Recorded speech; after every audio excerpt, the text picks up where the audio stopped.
So this is going to be the last video of economics. ठीक है, चलिए। पिछले वीडियो में हमने क्या किया था? कल जो मैंने अपलोड किया था, 2020 से लेके 2023 तक हमने सारे के सारे सॉल्व किए थे। Okay, so let's move to 2019। So first question क्या है? देखिए, मैं इसीलिए आपको बोलती हूँ पीवाईक्यू सॉल्व करने के लिए, क्योंकि इससे आपको पता चल जाता है what to study and what not to. ठीक है, देखिए, छोड़ना कुछ भी नहीं है। आपको क्या करना है ना, एक सिस्टमैटिक वे। जब आप स्मार्ट वर्क की बात करते हो ना, इसका मतलब ये नहीं है कि तुमने कुछ भी ट्रिक अपना लिया and कुछ भी कर रहे हो तो पढ़ाई नहीं कर रहे हो। ऐसा नहीं होता। स्मार्ट वर्क का मतलब होता है कि एटलीस्ट पहले आपके वो टॉपिक्स कंप्लीट होने चाहिए जो आपको पूछ रहा है वो। ठीक है ना? अगर उसने पिछले साल कुछ पूछा है, मार्जिनल प्रोपेंसिटी टू कंज्यूम पूछा है, सो इट्स योर ड्यूटी कि आप पहले वो चीज पढ़ो। ऐसे तो आपके पास एन नंबर्स ऑफ रिसोर्सेज है, कहाँ कहाँ से पढ़ोगे, कितना पढ़ोगे? इवन इतना पढ़ के तुम रिटेन भी नहीं कर पाओगे। सो इट्स बेटर है कि कम पढ़ो बट उसको ज्यादा बार रिवाइज करो। ठीक है, चलिए। So first question is that in a closed economy with no taxes, so C, जो एक मल्टीप्लायर होता है उसका फॉर्मूला क्या रहता है? 1/1 minus marginal propensity to consume.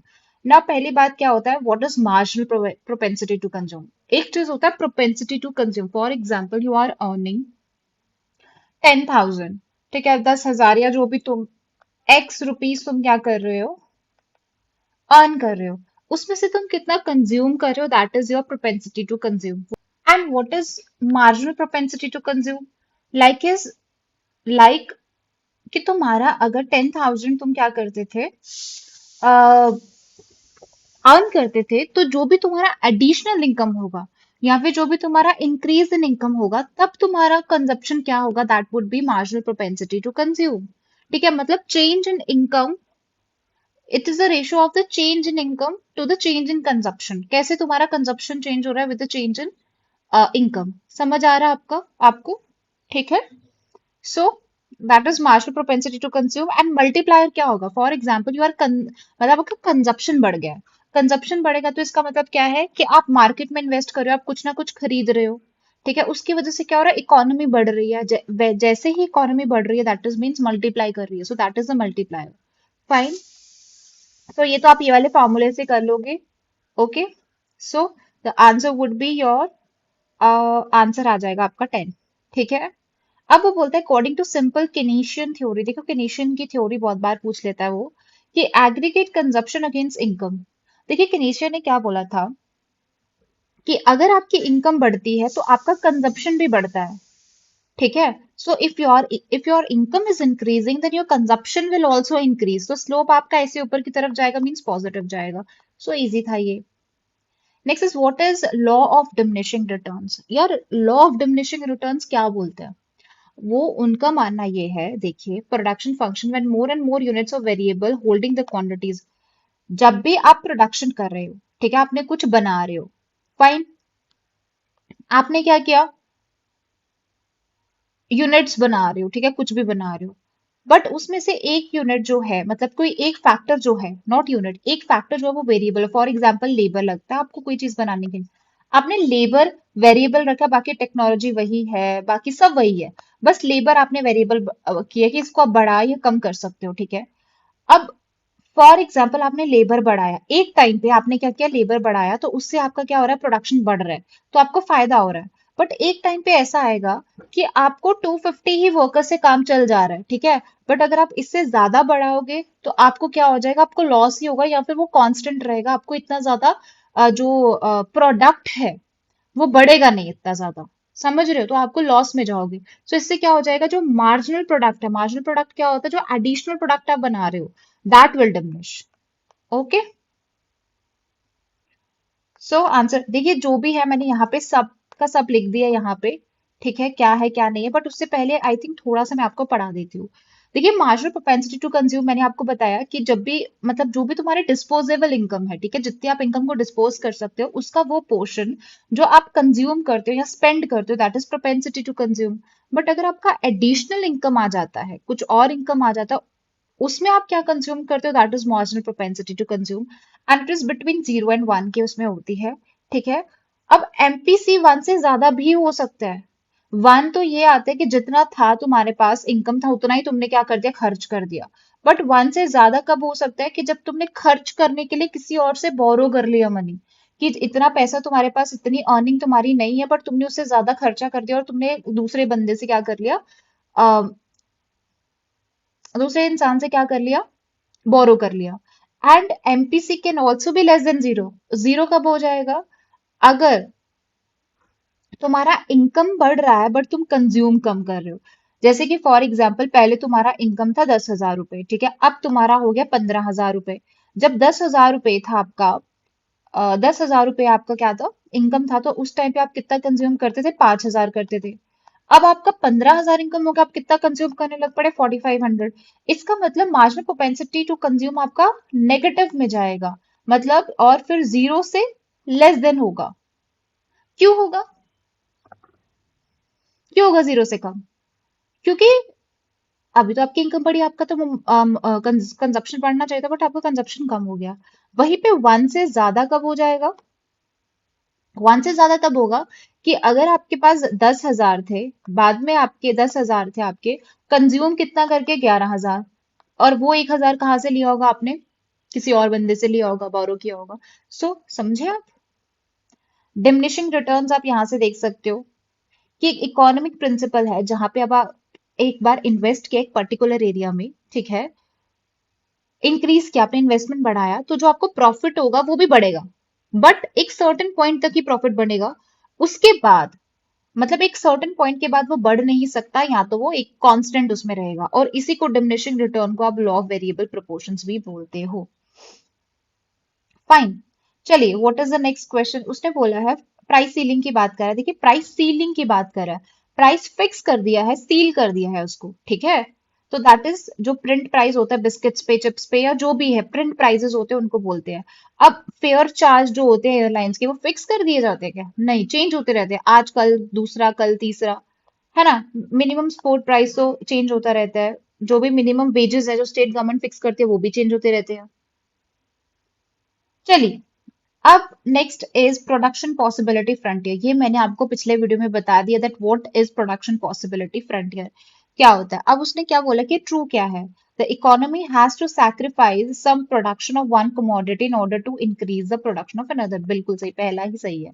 उसने क्या बोला है कि आपको क्या करना है, for example you have two products, ठीक है, ये मैंने पिछले वीडियो में करा दिया आपको, आपके पास दो प्रोडक्ट्स हैं, ठीक है। अब आपके पास रिसोर्सेज जो है वो लिमिटेड, आपको ये मान के चलना that your resources are limited. Okay, technology भी आपकी कांस्टेंट रहेगी, आप चेंज क्या कर सकते हो, आपको ये दो प्रोडक्ट्स बनाने हैं, और जो भी आपके पास, और आपको इन रिसोर्सेज को क्या करना है, एफिशिएंटली यूज करना, और फुल कैपेसिटी तक क्या करना है, इसको यूज करना है, ठीक है। आप क्या कर सकते हो, फॉर एग्जाम्पल आप प्रोडक्ट वन और प्रोडक्ट टू, प्रोडक्ट वन आप 5 बना सकते हो, प्रोडक्ट टू आप 10 बना सकते हो। बट हमें चाहिए कि हमें प्रोडक्ट, अब आप ये चीज देखोगे कि आपको किसकी ज्यादा जरूरत है, प्रोडक्ट वन की या प्रोडक्ट टू की। तो आप उसके अकॉर्डिंगली क्या करोगे, कॉम्बिनेशन फिट करोगे, कि अगर मैं इसके, जैसे कि मेरे को ये 7 अगर मैं बना लूं, तो इसका सिर्फ एक ही कम होगा, ठीक है। तो इसका मतलब अगर मैं ऐसा बनाता हूँ तो रिसोर्सेज भी एफिशिएंटली यूज हो जाएंगे, ठीक है, और मेरी डिमांड भी पूरी हो जाएगी, कि जैसे मेरे को ये 7 चाहिए थे और ये भी बन जाएगा, ठीक है। अब इसमें क्या होता है, अगर आपको एक का प्रोडक्शन बढ़ाना है तो दूसरे प्रोडक्ट का प्रोडक्शन कम करना पड़ेगा, सैक्रिफाइस करना पड़ेगा, ठीक है। So answer would be a part. अब उसने बोला that there is no limit और कांस्टेंट। लिमिट और कांस्टेंट नहीं होता, मैंने आपको भी बताया कि लिमिटेड रिसोर्सेज मान के चलना है। Economy can produce more of one commodity, कि जो एक कमोडिटी आप उसको ज्यादा प्रोड्यूस कर सकते हो, but without reducing the production of, कि दूसरी कमोडिटी को भी आप रिड्यूस नहीं कर रहे हो और पहली वाली जो है उसको बढ़ाए जा रहे हो, तो ऐसा नहीं होगा। अगर आपको एक कमोडिटी को बढ़ाना है तो दूसरे को रिड्यूस करना पड़ेगा, सो ये भी गलत हो जाएगा, ठीक है। और production possibility frontier upward sloping का होता है, ऐसा नहीं है। पैराडॉक्स ऑफ थ्रिफ्ट भी मैंने आपको कराया था, देखिए पैराडॉक्स ऑफ थ्रिफ्ट को पैराडॉक्स ऑफ सेविंग भी बोला जाता है। क्या है ये पैराडॉक्स ऑफ थ्रिफ्ट, इसमें ये चीज बोला जाता है, सी अगर आप उसमें ये बोलते हैं कि अगर आप क्या करते हो, सेविंग्स को इंक्रीज करते हो अपनी, अगर आप सेविंग को इंक्रीज कर रहे हो, उससे क्या होता है, जो एग्रीगेट डिमांड है वो कम हो जाएगा। क्यों हो जाएगा? देखिए, जो आप कंज्यूम करना चाहते थे, जो आप इन्वेस्ट करना चाहते हो सकता है कि तुम कोई ना कोई प्रोडक्ट लेना चाहते थे, वो तुमने सेव कर लिए पैसे, वो तुमने लगाए नहीं उसमें पैसे। अगर तुमने मार्केट में पैसा ही नहीं डाला या फिर आपने कोई चीज ही नहीं ली, तो इकोनॉमी पे तो इफेक्ट पड़ेगा ना। तो उसकी वजह से क्या हो रहा है, तुम्हारे डिमांड भी कम हो रही है। सो ये किसने दी थी? आपकी जॉन मेनर्ड केन्स। अगर आपको समझ नहीं आ रहा है and you want to take a risk, आप कैसे लेते हैं? मैं एक और चीज बताऊं। देखिए, if you see this question, 58 question, इसमें किनीशियन थ्योरी की बात की है। मैंने बोला था कि एक क्वेश्चन का आंसर आपको दूसरे में मिलेगा, तो इसीलिए इसका आंसर मैं होती तो मैं यही लगाती, जॉन मेनर्ड केन्स। नेक्स्ट अपने पास है that which of the following is not correct. First we have is average revenue and marginal revenue. So what is average revenue? Average revenue होता है नॉर्मली तुम कितना प्रोड्यूस कर रहे हो तो उस पर तुम्हें कितना पैसा मिल रहा है, that is your average revenue. Marginal revenue होता है कि तुम एडिशनल कितना प्रोडक्ट बना रहे हो और उस पे तुम्हें कितना प्रॉफिट मिल रहा है, मतलब कितना रेवेन्यू आ रहा है, that is your marginal revenue. ठीक है। अब एवरेज रेवेन्यू और मार्जिनल रेवेन्यू मैं आपको समझाती हूँ एक बार। जैसे मैंने आपको बताया कि एवरेज क्या होता है, कि मतलब कि आपने क्या किया, सेल किया और यूनिट ऑफ द प्रोडक्ट, जो भी प्रोडक्ट्स के यूनिट्स जितने भी किया आपने या सर्विसेज हैं, उसको आपने क्या किया, सेल किया, और उससे जो आपको रेवेन्यू मिल रहा है, that is your average revenue. अब इसमें जो बात क्या है समझने वाली, वो ये है कि अगर आपके परफेक्टली कॉम्पिटिटिव मार्केट है, मतलब जहां पे आपके प्रोडक्ट का प्राइस सेम है। जैसे कि अगर मैंने आज 10 यूनिट्स बनाए और पर यूनिट आपका प्राइस था 10 रुपीज ही था, ठीक है। अब अगर मैं एडिशनल यूनिट भी बनाती हूँ, फॉर एग्जाम्पल मैंने +2 यूनिट्स बना दिए और बना दिए, तो क्या हो जाएगा, जितने में बेचूंगी तो सेम ही रहेगा ना, क्योंकि प्राइस तो तुमने सेम ही रखा था। अब चाहे तुम एडिशनल कितने भी यूनिट्स बनाओ, तो average revenue will be equal to marginal revenue, इतना ही होगा। बट मोनोपोलिस्टिक में क्या होता है, मोनोपोलिस्टिक में मतलब जो आपका एवरेज रेवेन्यू है वो ज्यादा होता है मार्जिनल रेवेन्यू से। क्यों होता है, मैं आपको इसका बताती हूँ। जब भी मोनोपोलिस्टिक या ओलिगोपोलिस्टिक मार्केट होता है, उसमें क्या रहता है, देखिए यहाँ पे,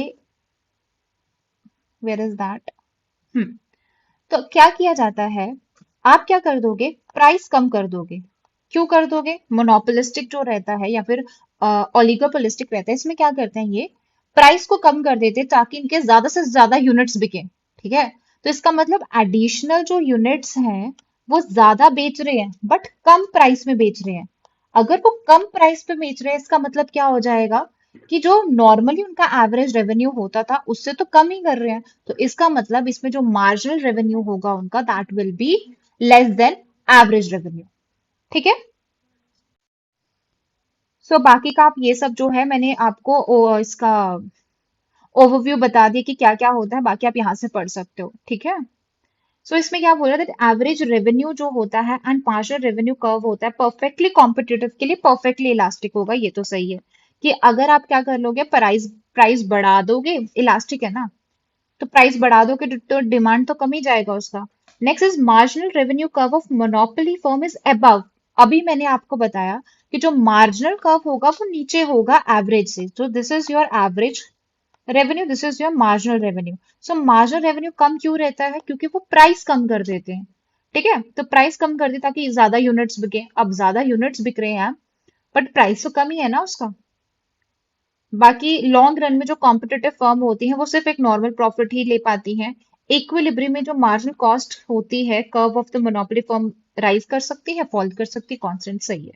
सो इसमें आंसर क्या हो जाएगा आपका, नॉट करेक्ट पूछा है उसने, so answer would be your b part. Next is zero price elasticity of demand means. Elasticity नहीं है, इलास्टिसिटी नहीं है, इसका मतलब क्या होता है, मैंने आपको बताया था व्हाट इज इलास्टिसिटी, कि अगर प्राइस, जितना प्राइस में चेंज हो रहा है उसकी वजह से कितनी डिमांड चेंज हो रही है, that is your, like price बहुत बढ़ गया, इसका मतलब डिमांड बहुत कम चली गई, so that is price elasticity. So whatever the change in price, there is absolute no change in demand. तो जीरो प्राइस इलास्टिसिटी मतलब क्या, जितना भी चेंज कर लो प्राइस बट तुम्हारी डिमांड चेंज नहीं होने वाली। ठीक है। So this was your CAP of 2019। Now let's move to CAP of 2018। So देखिए ये फर्स्ट क्वेश्चन, ये मैंने क्वेश्चंस क्यों डाले हैं, आपको पता चल जाएगा कि किस टाइप के क्वेश्चंस डालता था, लाइक अगर आपको करंट से भी आए तो बैंक वगैरह के। सो इसका आंसर इज बी, इसमें समझाने वाला कुछ नहीं है। नेक्स्ट इज नेशनल इनकम में पर्सनल इनकम क्या होता है। देखिए इसमें होता है दैट नेशनल इनकम जो रहती है आपकी पूरी की पूरी, उसमें से आप क्या माइनस करते हो, जो भी प्रॉफिट है या नेट इंटरेस्ट पेमेंट है हाउस होल्ड में आप करते हो, माइनस आपका कॉर्पोरेट टैक्स है, प्लस प्लस क्या आएगा आपका इसमें, जो भी गवर्नमेंट के द्वारा आपको पेमेंट्स दी जा रही है वो भी तो आपका पर्सनल इनकम में आ जाएगा। So this would be the answer. चलिए, और इसने ब्रॉड चीजें, ज्यादा चीजें कवर की हैं। ये वाला जो क्वेश्चन है ना, ये यूपीएससी ने कैंसिल कर दिया। क्यों कर दिया होगा?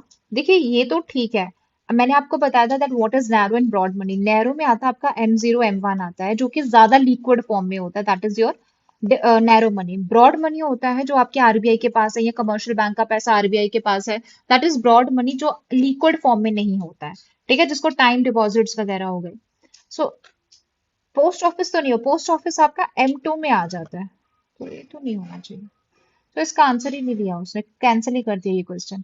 बाकी ये फैक्चुअल बेस है, तो ऐसे क्वेश्चन अगर आपको नहीं आते ना, तो ऐसे क्वेश्चन छोड़ना ही सही रहता है। ठीक है, क्यों छोड़ोगे? इससे क्या हो जाएगा कि गलत होने के चांसेस बहुत होते हैं यार, इसीलिए ऐसे क्वेश्चन छोड़ दो, क्योंकि इसमें कोई ट्रिक या कोई नॉलेज कुछ काम नहीं करता है। Next is multipliers will be lower. मैंने आपको यही बताया कि कंज्यूम ज्यादा करोगे मल्टीप्लायर ज्यादा होगा। अब कंज्यूम तुम ज्यादा करोगे तो मल्टीप्लाई कम थोड़ा ना होगा। कंज्यूम लो करोगे, मार्जिनल प्रोपेंसिटी टू कंज्यूम अगर लो है तो ही आपका मल्टीप्लाई लो होगा। अब ये देखिए, ये जो क्वेश्चन है आपका, दैट ग्रीन इनिशिएटिव, अब मेरे को बताइए ऐसे क्वेश्चंस में पता क्या होता है, वो ब्रॉड चीजें कवर करता है, जैसे कि हो सकता है ये भी ग्रीन, और पढ़ने से ही लग रहा है क्लीन कोल टेक्नोलॉजी ये सब। तो इसका answer would B 1 2 and 3। Generally इनका आंसर ऑल होता है। ठीक है, तो ये पढ़ के ही लग रहा है कि ऑल होगा, इसके लिए आपको ऐसे कुछ अलग से पढ़ने की जरूरत नहीं है। अब this was also a purely factual questions. If you know the answer, then mark. Otherwise, leave this question. Next is, मैंने आपको जितने भी 5 ईयर प्लान्स थे वो मैंने आपको पढ़ा दिए थे। अब ऐसे क्वेश्चन को आप क्या ऐसे कर सकते हो, अगर आपको पता होता था नेशनल ग्रीन ट्रिब्यूनल 2010 में बना है, तो आपको पता होता कि ये कौन से उसमें बनी होगी, 11th 5 year plan, because 11th 5 year plan was from 2007, 12th तक था। ठीक है, चलिए next, this is also purely factual based question है। आई वुड सजेस्ट ऐसे क्वेश्चन छोड़ दो, सीधा सीधा छोड़ दो, please don't try to attempt these types of question if you don't know the answer. Answer तो वैसे इसका ये था, ये सिर्फ मैंने आपको बताने के लिए रखा हुआ है कि कैसे क्वेश्चन छोड़ने हैं। चलिए, नेक्स्ट इज फार्मर्स का लोन अगर आप वेव कर देते हो, मतलब कि आपने फार्मर्स का लोन माफ कर दिया, बट उनका फार्मर्स का लोन भरेगा कौन? फिर गवर्नमेंट भरेगी। ठीक है, इससे क्या क्या हो जाएगा? देखिए, जो प्राइवेट कंजप्शन है इम्पैक्ट करेगी, और by increase in private sector, private sector की जो नेट वेल्थ है वो बढ़ेगी। अच्छा चलो ठीक है। Private public sector impact by change in government expand, क्या गवर्नमेंट का एक्सपेंडिचर चेंज होगा? बिल्कुल होगा, मतलब टू तो आना चाहिए। Crowding out impact by government, अब अगर क्राउडिंग आउट होगा मतलब यहां से तो पैसा जा रहा है ना गवर्नमेंट से बाहर, तो गवर्नमेंट को क्या करना पड़ेगा? बोरो करना पड़ेगा उनका पे करने के लिए। सो ये भी सही है। अब क्राउडिंग इन भी होगा, कैसे होगा? अब अगर मतलब कि गवर्नमेंट्स वगैरह बाहर पैसा जा रहा है, स्टेट गवर्नमेंट्स का बाहर पैसा जा रहा है, ठीक है, मतलब कि लोन पे करने में चला गया गवर्नमेंट्स का पैसा, ठीक है, तो वो तो बोरो कर रही है, बट पैसा गया किनके पास? बैंक्स के पास जाएगा ना, जिसकी वजह से जो उनका नॉन परफॉर्मिंग एसेट है वो कम हो जाएगा। सो 2 3 4 तो होगा ही होगा। सो आंसर आपका आ जाएगा 1 2 3 and 4। ओके, सो देखिए इकोनॉमिक्स क्या है ना, बेसिक्स, आपको कॉन्सेप्ट्स इतने अच्छे से क्लियर करने हैं, बिकॉज इकोनॉमिक्स में रिलेशंस बहुत आते हैं कि इसकी वजह से किस पे इम्पैक्ट पड़ेगा, क्या इम्पैक्ट पड़ेगा, समझ रहे हो? सो आपको क्या करना है, इसके कॉन्सेप्ट्स अच्छे से क्लियर करने हैं। मैक्रो इकोनॉमिक्स पे एनसीईआरटी से कर लो, माइक्रो इकोनॉमिक्स के पढ़ लो, जो जो यहाँ पे दिखा रहे हैं, पूरा मत पढ़ो आप। ठीक है ना? So let's move to 2017। Here, the first question is that which of the following most suitably captures the meaning and essence of globalization? देखिए, it is a very subjective question है ये, बहुत ही ज्यादा। चलिए, इसमें क्या बोल रहा है, that it is about conducting external relations, कि तुम्हें क्या करना, ग्लोबलाइजेशन किसके लिए था, कि आप क्या करो, एक्सटर्नल रिलेशनशिप्स बनाओ। Two or more states of the world. अच्छा, it is a process of coming together, एक साथ आइए और सोशल रिलेशंस बनाइए, ये तो सही है। It refers to thinking transterritorially, ठीक है, ट्रांस टेरिटोरियली आप सोचते हो about global risk affecting people, ये तो होगा ही होगा। It has a wishful vision होता है सुपर स्टेट गवर्नेंस। देखिए इसका आंसर इज 2, 3 एंड 4, बट ये थोड़ा सब्जेक्टिव है इसमें। अब यूपीएससी क्या सोचता है या फिर हम क्या सोचते हैं, हो सकता है ये गलत हो सकता था, 1, 2 एंड 3, 4, 1, 2, 3, 4 भी कर सकते थे, बट ये जो यूपीएससी ने आंसर दिया दैट इज 2, 3 एंड 4। ठीक है, चलिए नेक्स्ट क्वेश्चन क्या है, that which of the following are the reforms introduce budget किए थे 2017-18 में। अब उसने क्या बोला, that presentation of budget advance है, ये budget is very very important, ठीक है। इकोनॉमिक्स से जो भी रिलेटेड आपका करंट अफेयर है, ठीक है, कोई रिफॉर्म आ रहा है या फिर बजट है, इकोनॉमिक सर्वे है, वो अच्छे से पढ़ के जाइएगा, एक दो क्वेश्चन आपको वहां से मिल जाएगा। Next is presentation of budget advance to 1st February to enable the ministries to operationalize all activities from the commencement of the financial year। ठीक है, ये सही है। फिर इन्होंने जो मर्ज किया था रेलवे बजट को जनरल बजट के लिए, वो कैसे था कि ताकि सेंटर स्टेज पे लाया जाए गवर्नमेंट की फिस्कल पॉलिसी, बिल्कुल सही है। एंड रिमूव कर दिया था, removal of plan and non plan classification of expenditure जो है फैसिलिटेटर होलिस्टिक व्यू देता है। ये सारे के सारे ही सही हैं आपके। ठीक है, चलिए नेक्स्ट क्वेश्चन क्या है अपने पास। नेक्स्ट वी हैव इज, देखिए ये कमेटीज है, आपको कमेटीज पढ़नी है बिकॉज कमेटीज पे अक्सर क्वेश्चन आता है। सो जो रंग राजन कमेटी है वो था आपका disinvestment of shares in पीएससीज, ठीक है। सो नरसिम्हम कमेटी था आपका बैंकिंग सेक्टर रिफॉर्म्स के लिए था। मल्होत्रा, सो कल केलकर था टैक्स रिफॉर्म्स के लिए और मल्होत्रा था इंश्योरेंस। सो ये आपको कैसे हेल्प कर सकता है, हो सकता है, आप देखो डायरेक्टली क्वेश्चन तो नहीं आएगा आपको फिर से रिपीट होके, बट हो सकता है ये वाली कमेटी कहीं ऑप्शन में हो या ये वाली कमेटी कहीं ऑप्शन में हो। सो हो जाएगा, ठीक है। सो ए का आपका क्या आ जाएगा, 3 आ जाएगा। So answer would be your c part. चलिए, कौन सी है जो आपकी एक्टिविटी जो आती है वो एग्रीकल्चर किस में आती है, सर्विसेज, तो ये तो इजी क्वेश्चन था आपका, primary and tertiary respectively, NCERT से ये क्वेश्चन। देखिए 2016 और 2015 में आपको हार्डली क्वेश्चंस मिलेंगे इकोनॉमिक्स के, ठीक है। जो भी थे अब यही था। This is FDI. एफडीआई क्या होता है, फॉरेन डायरेक्ट इन्वेस्टमेंट, ठीक है, जो बाहर के आते हैं यहाँ पे इन्वेस्टमेंट करते हैं, दैट इज फॉरेन। तो किसमें मैक्सिमम था। अब आपको मैं एक चीज बताऊं, सारे के सारे ऑप्शंस देखो, मैं होती तो मैं इसको लगाती, क्यों लगाती, क्योंकि इतना ज्यादा एक्सप्लेनेशन दे दिया उन्होंने इस ऑप्शन में, क्या जरूरत थी उसको इतना फाइनेंशियल बैंकिंग ये सब लिखने का, कुछ ना कुछ तो मोटिव होगा। सो मैं होती तो मैं इसी को आंसर टिक करती, ठीक है। सो यही है कि आपको पता करना है, क्योंकि ये कैसे पता चलेगा, पीवाई क्यू सॉल्व करोगे, कैसे करना है वो भी आप पे डिपेंड करता है। ऐसा नहीं है कि आपने रट लिया आंसर तो दैट इज कि पीवाई क्यू सॉल्व हो गया, नहीं, आपको उसको इन डेप्थ एनालिसिस करना है, उसकी मैंने कितनी सारी वीडियोस ऑलरेडी डाल दी है। Next is which one of the following is not an industrial corridor as per policy initiative. अच्छा, अगर मेरे को ये करना होता मैं कैसे करती, फैक्चुअल है ना, तो उस पे क्या दिमाग लगाओगे तुम, कुछ ना कुछ तो दिमाग लगाना पड़ेगा। देखिए ब्रेन स्टॉर्मिंग करना इज वेरी वेरी इंपॉर्टेंट। हर एक क्वेश्चन को सोचो मैं यार किस तरीके से इसको सॉल्व कर सकता हूँ। देखिए उसने बोला इंडस्ट्रियल कॉरिडोर, मेरे को खुद बताओ कहाँ पे आपको इंडस्ट्रियल कॉरिडोर नहीं मिल सकता है। बेंगलुरु में तो होगा, मुंबई में होगा, कोलकाता, ठीक है, क्या आपको लग रहा है कि यार गुवाहाटी, गुवाहाटी असम में कहाँ जाके इंडस्ट्रियल कॉरिडोर है, यहीं पे पॉसिबिलिटी है कि नहीं हो सकता है। तो आंसर ये लगाती मैं। चलिए next is under section income tax, तो कौन कौन है जो एग्जेम्प्टेड है इनकम टैक्स, अब खुद सोचना है इसको अच्छे से, नहीं भी पता है कैसे सॉल्व करेंगे। देखो जो भी शेड्यूल ट्राइब आपके छत्तीसगढ़ के, उसको उसके मेंबर्स को निकाल दिया, do you think it is possible. अब शेड्यूल ट्राइब्स का इसका मतलब यही नहीं है कि वो जंगलों में रह रहे हैं, शेड्यूल ट्राइब्स तो अभी मेनलैंड में आता है ना छत्तीसगढ़ के, तो मैक्सिमम आपको एसटी मिलेंगे वहां पे, तो इसका मतलब क्या है कि आप इनकम टैक्स से उसको एग्जाम कर देंगे, बिल्कुल नहीं। अब member of ST and SC in special category state, जो स्पेशल कैटेगरीज के होते हैं स्टेट्स में होते हैं, तो क्या वो टैक्स पे नहीं करते, वो वाले एससी एसटीज ऑब्वियसली पे करते हैं। Members from the economically backward classes in all state, अब ये देखिए जो ऑल स्टेट आ गया ना, ये आपका एक्सट्रीम आ गया, बहुत एक्सट्रीम, कि हर एक स्टेट में जो भी इकोनॉमिकली बैकवर्ड होगा उससे नहीं लिया जाएगा, नहीं, एक क्राइटेरिया रहता है। बट हाँ, जो मेंबर्स होते हैं शेड्यूल्ड ट्राइब्स के, किस किस के, मणिपुर, मिजोरम, नागालैंड, जो आपके एएमटीएम पढ़ते हो ना आप, सो आंसर वुड बी दिस।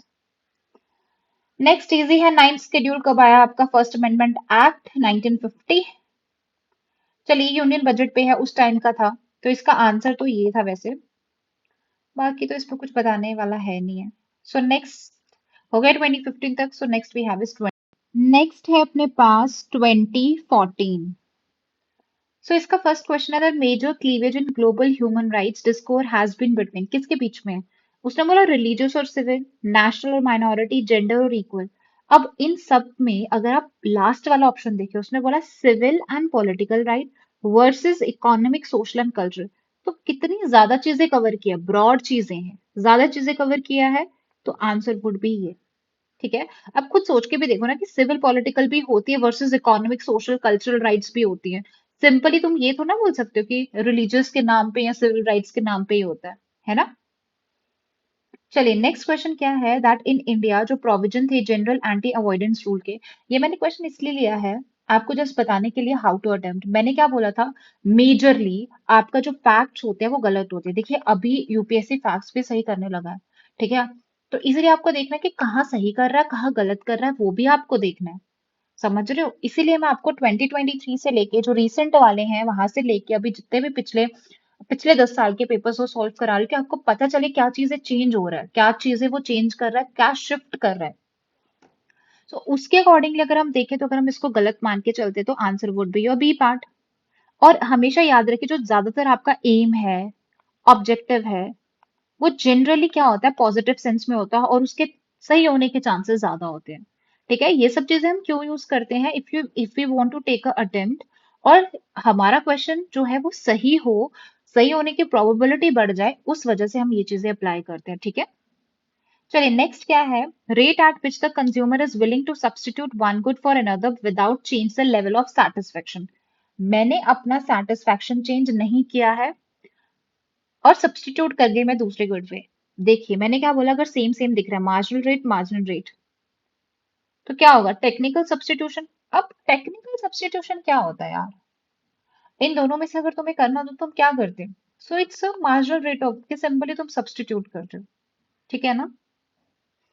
चलिए next is, this is also subjective but देखते हैं हम। उसने बोला कि ग्लोबलाइजेशन का कैरेक्टरिस्टिक कौन सा नहीं है? नेशनल बैरियर्स है for the flow of capital, goods and services का होता है, सही है। इंफॉर्मेशन फ्लो हो रही है, बिल्कुल सही है। Culture and economic political relation में नेटवर्किंग हो रही है, ये भी सही है। सो बचता है आपका ये कि ग्लोबल इंफ्रास्ट्रक्चर है और formal and informal institutional arrangement, so ये नहीं होगा। चलिए अब अगर मतलब मेरी जो डिमांड है कमोडिटी के लिए, वो कैसे इफेक्ट होगी? अगर कमोडिटी का प्राइस घटता है या बढ़ता है या घटता है, ठीक है, तो क्या मेरी डिमांड चेंज होगी? ऑब्वियसली होगी। तो पहला तो होगा। अगर मेरी इनकम बढ़ जाती है तो हो सकता है ना मैं लग्जरी गुड्स पे चली जाऊं, हो सकता है मेरी डिमांड्स बढ़ जाए, तो ये भी है। Price of related goods, for example अगर दूसरे गुड का प्राइस जो है वो कम हो गया है या फिर ज्यादा हो गया, तो क्या मेरी जो मैं ऑलरेडी गुड्स खरीदती हूँ तो उस पर इम्पैक्ट पड़ेगा? बिल्कुल पड़ेगा। Easy, 1 2 and 3। चलिए नेक्स्ट इज, देखिए this is also pure factually factual question है, ये प्योरली फैक्चुअल क्वेश्चन है। If you know the answer then okay, नहीं आता तो please leave these types of question. यहाँ ये वाले क्वेश्चन को ना सॉल्व करना बेवकूफी, अगर आपको नहीं आता है तो। ठीक है, फालतू के आप नेगेटिव मार्क्स कर लोगे अपने उसमें। चलिए नेक्स्ट इज डब्ल्यूटीओ। ये मैंने क्वेश्चन क्यों रखा था, ये वैसे तो उस टाइम का रिसेंटली जो भी होगा न्यूज वगैरह में, ये होगा क्योंकि सिर्फ बताने के लिए, जो भी ऑर्गेनाइजेशन पूछता है उसका आपको पता होना चाहिए कि कब बनी थी। ठीक है, दूसरा हेडक्वार्टर्स कहाँ होते हैं, जैसे ये बना था 1995 में, हेडक्वार्टर है इसका जिनेवा, जिनेवा स्विट्जरलैंड। ठीक है, चलिए नेक्स्ट क्या है अपने पास, ये भी इंटरिम बजट पे आ गया आपका। अब इसको अगर मैं सॉल्व करती तो क्या करती, that the revised estimate do not show a declining, किसमें डिक्लाइन नहीं हुआ होगा? अब मेरे को बताइए, रेवेन्यू डेफिसिट आ रहा है दोनों में सिमिलर, क्या इसमें होना चाहिए? अब मेरे को खुद बताइए, इन दोनों में से ऐसा कौन सी चीज है जिसमें डिक्लिनेशन नहीं होगा, डिक्लाइन नहीं हुआ होगा? देखिए रेवेन्यू डेफिसिट में डिक्लाइन हो सकता है, हो सकता है ना प्रॉपर रेवेन्यू, बट यहाँ पे इफेक्टिव की बात करें, जो इफेक्टिव रेवेन्यू डेफिसिट है, सो आंसर मैं होती तो मैं ये लगाती। तो आपको सोचना है कि कैसे सॉल्व करना है, ठीक है। जो पहले की चीजें वो आज भी अप्लाई होती हैं, बट एप्लीकेशन का तरीका थोड़ा सा चेंज हो सकता है। सोचिए, इसलिए वो बोलते हैं बार बार ब्रेनस्टॉर्मिंग कीजिए, ठीक है। पढ़ना ज्यादा नहीं है, पढ़िए उतना ही जितना जरूरत है। ऑलरेडी नोट्स बना दिए, उसको रिवाइज कीजिए, ठीक है, उसी को बार बार रिवाइज कीजिए। बट एडिशन करिए, करंट अफेयर से कोई टॉपिक आ रहा है उसको ऐड करिए, ठीक है। पीवाईक्यूज में कोई नया टॉपिक पूछ लिया उसको ऐड करिए, उसको पढ़िए। ओके। अब जो सेबी है, सेबी कब बना था? सेबी आया था आपका 1992 में, और सेबी एक्ट आया था, ठीक है। क्या है ये? Security exchange board of India है ये। ओके। ये जो भी इन्वेस्टर्स होते हैं उनके इंटरेस्ट को क्या करता है? सेफ गार्ड करता है, जो भी आपकी सिक्योरिटीज में पैसा वैसा लगा हुआ है। सो अगर आप देखोगे, it provides for stricter disclosure, होता है, प्रोटेक्ट करता है इन्वेस्टर की राइट को, इंक्लूडिंग ये जनरल स्टेटमेंट है, कोई प्रॉब्लम है इसमें? नहीं है। जो न्यू नॉर्म्स आया है उसमें ये बोला है कि जो कंपनीज हैं उनको एक फैसिलिटी प्रोवाइड की जाएगी, ई वोटिंग की, ठीक है। तो ये भी सही है, तो उस टाइम पे होगा जो both 1 and 2 would be the answer. So हमारा इकोनॉमिक्स वाला पार्ट जो है वो पूरा हो चुका है। आई होप ये आपके लिए हेल्पफुल हुआ होगा, ठीक है। सो इकोनॉमिक्स के लिए देखिए, मेरा इकोनॉमिक्स वॉज वेरी वीक, मेरे को इकोनॉमिक्स समझ ही नहीं आता था, ठीक है। तो मेरे को पता था कि इकोनॉमिक्स वीक है, तो मैं उसके लिए क्या कर सकती हूँ। तो मैंने क्या किया, एनसीईआरटी का जो मैक्रो इकोनॉमिक्स है सिर्फ वही पढ़ा। आज तक मेरे 2 साल पुराने नोट्स हैं मेरे पास। आज तक मैं वही, अगर मेरे को किसी भी एग्जाम के लिए जाना, मैं वही नोट्स उठा के पढ़ूंगी, मैं कुछ और सोर्स नहीं पकड़ा। मैंने आज तक इकोनॉमिक्स के लिए कोई बुक भी नहीं पढ़ी है। मैक्रो इकोनॉमिक्स पढ़ा, वो भी कहाँ से पढ़ा? यूट्यूब पे एक वीडियो था, वो देखा, वहां से नोट्स बनाए, दैट्स ऑल। और with passing years, with passing months, मैंने क्या किया, जो भी करंट का टॉपिक मेरे को दिखा, या फिर मेरे को कोई पीवाई क्यूज में ऐसा टॉपिक मिला जो मैंने कवर नहीं किया, वो उसके नोट्स मैंने क्या कर ले, उसको अपडेट करती गई अपने नोट्स अपने अकॉर्डिंगली, ठीक है। सो आपको, this is what we call smart work ना। ऐसे थोड़े ना यार, हार्ड वर्क का मतलब क्या है? तुम 10 बुक्स लेके पढ़ लोगे, उसका मतलब ही क्या है? फिर तो बेवकूफ हो तुम। या तो गधे वाला काम कर लो तुम फिर, है ना, गधा मजदूरी कर लो। सो तुम्हें क्या करना है? देखिए, एक होता है तुम्हारा लेबर, लेबर वर्क होता है, तो उसका तुम्हारा आउटपुट कितना है? एक लेबर से ज्यादा काम कर सकता है कोई? हार्ड वर्क नहीं कर सकता है, बट उसको वेज क्या मिल रहा है? बट वहीं पे अगर तुम स्किल वाला बंदा देखो, एसी में बैठ के काम कर रहा है, उसका उसका इनकम देखो, सोर्स ऑफ इनकम कितना है। सो आपको क्या बनना है, that totally depends on you, ठीक है। हार्ड वर्क जरूरी है, बट उसके साथ स्मार्ट वर्क करिए। स्मार्ट वर्क का मतलब ये नहीं होता कि तुक्के लगा के आ जाना है, ऐसे नहीं। जब तुम ये सब एनालिसिस करते हो ना, उसके लिए भी दिमाग लगता है, उसके लिए भी हार्ड वर्क लगता है।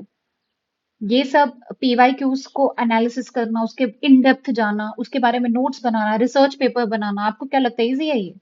हाँ, डायरेक्ट डायरेक्ट बुक पढ़ रहे हो वो तो इजी है, उसमें क्या दिमाग लग रहा है तुम्हारा? लग रहा है कुछ दिमाग? याद करोगे, बार बार रिवाइज करोगे, दैट्स ऑल। दिमाग यहाँ पे लगेगा। किसी के दिमाग में घुसना होगा ना, उसके लिए तुम्हें दिमाग चाहिए। ओके। सो नेक्स्ट करेंगे हम साइंस, उसके बाद maths and apti, then will done with previous year papers of CAPF, उसके बाद we'll move to other PYQs। and honestly speaking, मैंने 4 बार सीडीएस निकाला है, एंड चारों बार मैंने क्लियर किया just because of PYQs. Seriously बता रही हूँ, मैं प्रॉपरली पीवाईक्यूज पे रिलाई करती हूँ। कुछ हो ना हो, इवन मेरा रिवीजन हो ना हो, बट मैं पीवाईक्यूज का रिवीजन पक्का करती हूँ उसको। 10 साल के पेपर्स तो मैं सॉल्व करके ही जाती हूँ। मैं कभी भी पीवाईक्यूज बिना सॉल्व किए नहीं जाती। इवन बहुत टाइम ऐसा हुआ कि मैं साइंस रिवाइज करके नहीं गई, मैं पॉलिटी रिवाइज करके नहीं गई। मैं अभी जो रिसेंट वाला था सीडीएस 1 2024, उसमें तो मैं फ्रैंकली स्पीकिंग मैं करंट अफेयर्स भी नहीं पढ़ के गई थी, कुछ पढ़ के नहीं गई थी। हाँ, जो वीडियोस डाली थी मैंने यूट्यूब पे लाइक इंग्लिश की, तो आपको समझाते समझाते इंग्लिश में क्या होता है ना, कभी कभी क्या होता है कि आपको समझाते समझाते मैं मेरे को क्या करना पड़ता है, इन डेप्थ जाना पड़ता है उसमें।